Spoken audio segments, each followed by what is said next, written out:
Hey, what's going on everyone? Entering Infinity here. Today I'm back with a new video to discuss episode 91 of My Hero Academia. Let's jump into it.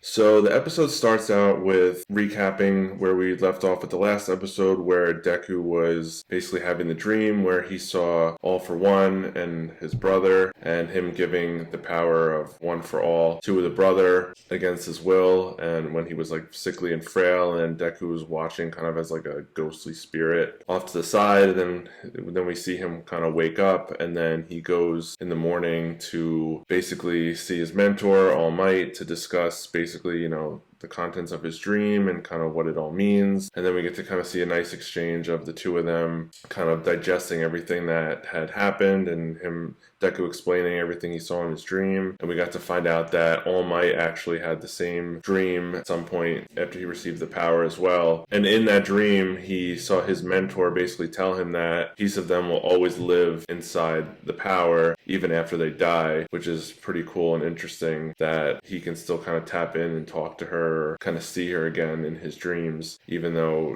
she had passed away. So it was really interesting that they have that, and it kind of makes sense now that we've seen in the previous episode the vestiges of all the previous holders of One for All, and why Deku is able to see them now. And he basically is trying to understand everything that's going on. And we learn that based on All Might's reaction, that Deku was actually different in the sense that he actually spoke to the first wielder in his dream, because that never happened to All Might, because I'm assuming he just basically had the dream that was the memories of the first wielder's encounter with All for One, but he never actually interacted with him personally. So I think that was really interesting that he pointed that out, because I'm curious to see why that is, because I'm sure that's going to be something that pays off down the line. And I think it's probably going to be attributed to the fact that Deku is special for some reason, and something we're going to have to find out down the road. But I think that's essentially what they're hinting at there. So that was really interesting to see All Might's reaction to that. And they pretty much just talked it out, and he said that they'll continue to monitor it going forward, and he wants them to basically just keep him informed on what's going on. And then Deku brings up a good point that I had personally forgot about, was when they had the school tournament, that he awakened his ability to kind of tap into the vestiges when he was mind controlled. So that was pretty interesting, because I had forgotten about that part, and I'm curious to see if they're going to kind of dive into that more, especially where the episode ends up going. I'm really curious to see how this is going to pan out. So that part was cool. And then we got to see him basically be like, all right, that's enough. We got to basically get to your training exercise for today against Class 1B. So then they head over, and on the way they run into Mr. Aizawa, and he's with Shinzo, who was from the normal course, and they were like having like a little secret meeting, and they were kind of wondering what that was about. And then Aizawa kind of just pokes fun at All Might, and it was a pretty funny exchange. And then they basically head over to course for where they're going to have the training, and we get there, and it's basically Class 1A squatting up against Class 1B. And it's been a while since we actually have a really good look at Class 1B, because honestly, like, for me, they were just so forgettable. I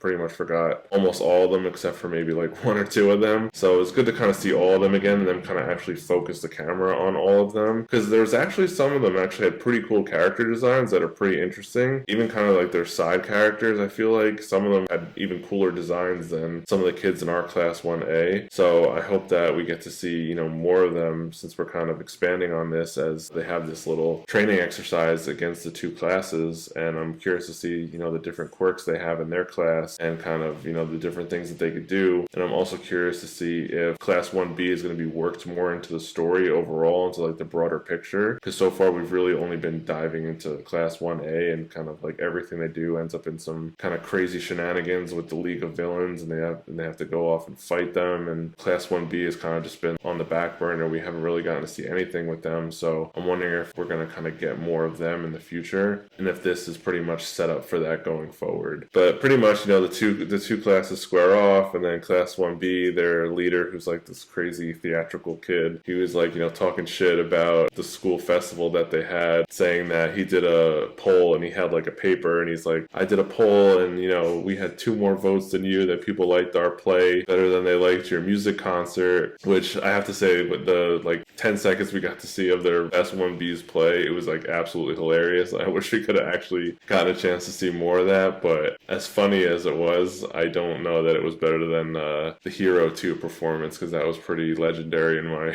in my perspective. But I just thought that was like a really funny exchange that they kind of went back to that to kind of like, you know, say that they got one over on them by this like poll, and like, you know, the kids from class 1A were like shocked that the poll said that, but it was just a funny little exchange kind of before things got serious. So then once the teachers kind of rein them in, we get to find out who the special character is that they teased from the preview in the last episode, and we find out that it's actually Shinzo from the normal course. We find out that he actually wants to transfer into the hero course, which is really interesting because he played a very kind of interesting role in the school tournament that they had, especially with his fight against Deku. As kind of I mentioned earlier in the video, how his interaction with Deku was what triggered something latent within his powers that, you know, going forward, things were never really the same for Deku after that. And I'm curious to see kind of now that he's in the fold more, if Deku's going to work with him at all to maybe see if his quirk can help him kind of unlock more potential things within his mind. So I'm really curious to see kind of how that plays out going forward. But pretty much, you know, they make that announcement and they ask him if he wants to give a speech, and he pretty much gives this hilarious speech, basically kind of just shitting on them, saying that, you know, they're all hurdles for him and he's not there to make friends. You know, he wants to use his power for good because people kind of just automatically assume that he's a bad guy. And I think it kind of like hurts him a bit because, you know, he may not really be a bad guy, but because of his power to brainwash people, everyone was like just trying to keep him at an arm's length because they don't want to get brainwashed by him. So I think he maybe part of the reason why he wants to join the hero course is because he wants to show everyone that he's not a bad guy and he wants to use his powers for good, and he wants to show everyone that, you know, his quirk can be used that way. But I am, you know, curious to see where we go going forward now that he's transferred into their class. Like, is he transferring into class 1A? Is he transferring to class 1B? Is he transferring into a different class altogether and we're not really going to see him all the time? I'm really hoping that he joins class A, because after this episode, I'm just so hyped about his character.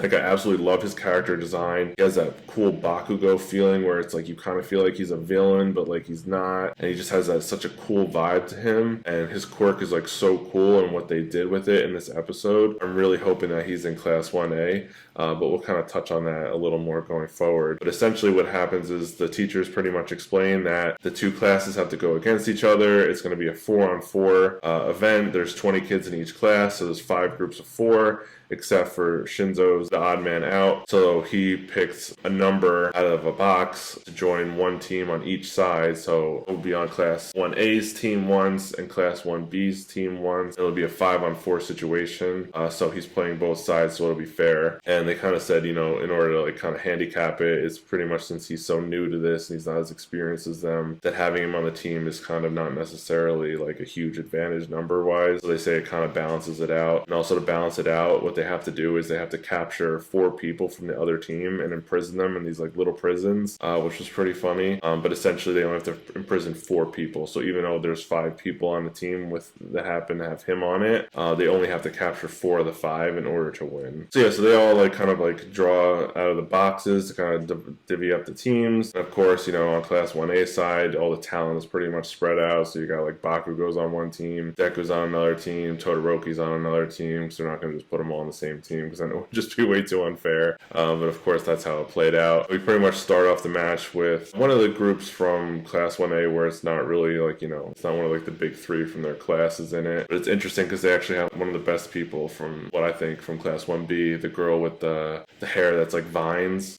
She's on this team. And then we don't really know too much about the people on the other team, at least from what I remember, because again, they're like very forgettable or haven't even been shown yet. So they pretty much say that they want to like, you know, make sure they capture her because she's the biggest threat. So the kid from 1A that can talk to animals, like he sends out birds to go scout for them. They all kind of just stay together. And the frog girl, she uses like her camouflage and she's like hiding on the wall while they're kind of scouting them out. the birds come back and they tell him that, the girl is feeling them out with her vines and that she's essentially like, in one location. And while they're kind of focusing on that, they get a surprise attack out of nowhere from this like beast guy from Class 1B, and he just like nails the one kid, and then he grabs the frog girl off the wall even though she was invisible, because his sense of smell is so good that he was able to smell her even though she was like invisible. And yeah, they basically get surprise attacked, and they're like pretty much, really shook because they didn't think that that was going to happen based on their intel. But S1B is smart enough and they were counting on that, so they launched a surprise attack that was successful. And then we got to see Shinzo basically kind of get into action for the first time, especially now that he has his new hero device on. It's like a mouthpiece, and he has like 2 dials on it that like adjusts it because it does something to like his vocal projections to kind of tap into different abilities with his quirk. Because all we've seen from him so far is that he would basically have to like ask someone a question or say something to somebody to some extent, and if they responded, then they would be under his mind control. So this device was going to allow him to kind of do more stuff with it, which is like pretty cool, because once people kind of figure out how his quirk works, he's like pretty much useless. So I like the fact that they created this new device that allowed him to kind of be more relevant and do more things with it, and the design of it just looks so cool and really just kind of like complemented the rest of his character design really well. So I was like really hyped about that, and I love how they introduced the technology aspect to it. It's not just their raw quirks. They have all these different enhancements with the tech that they have, and I think that's just so cool. So I love seeing him do that. And pretty much what he does is he changes it once the kid starts talking on the other team, because he's like on the back of the beast guy, and he shoots these like air prisons out of his mouth and imprisons the kid on the Class 1A that can talk to the animals. And he's like, yeah, I powered up like, my quirk, now I could trap people in prisons. And then Shinzo uses his